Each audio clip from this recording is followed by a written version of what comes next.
Ilang months yung preparation niya? Taon? 9 months. 9 months? Yes po. O sige, ikwento mo sa amin. So,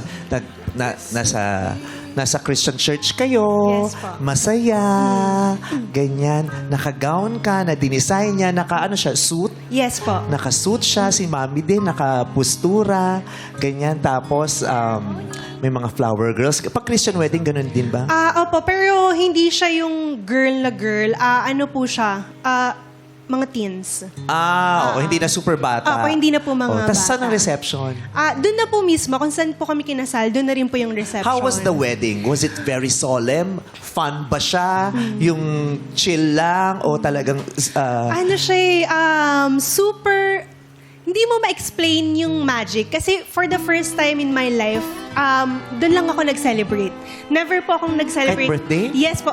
Parang hindi ako nag-debut. Like, mag-birthday lang, ganon. Pero yung talagang celebration na may kasamang family and all, yun lang po, first time. So parang, it's so magical for me. Lalo na, andun yung mahal ko, syempre, di ba? Masaya. Sobrang ang saya nung time na yon. Anong kanta? Di ba may kanta pag lumalakbay? Ganun. Di ba may lakad din ba sa aisle? Gano'n? Anong kanta? Ang kanta niya yung, yung... Kanta niya. Sino kumanta? Sino kumanta?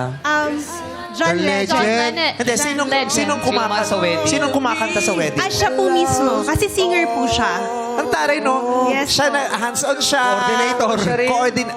Ang taray ko. Talagang Siya na yung rin asawa, kumanta. yung si Patrick nung panahon na yan, Gina G sa kasal ninyo. Yes po. Siya din ang kumakanta ng All of Me. Yes po, siya po. Anong pakiramdam mo noon? Naglalakad ka kumakanta yung asawa mo ng All of Me. Hinaharana.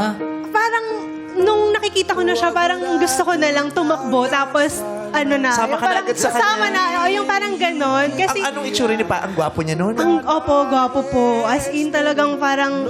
Talaga nakita ko na, ito na yung makakasama ko talaga habang buhay. Na Okay. kami na talaga. So, yun. nabasbasan na kayo, kinasal na kayo. Saan ang Opo. reception doon din? Anong handa? Yes po.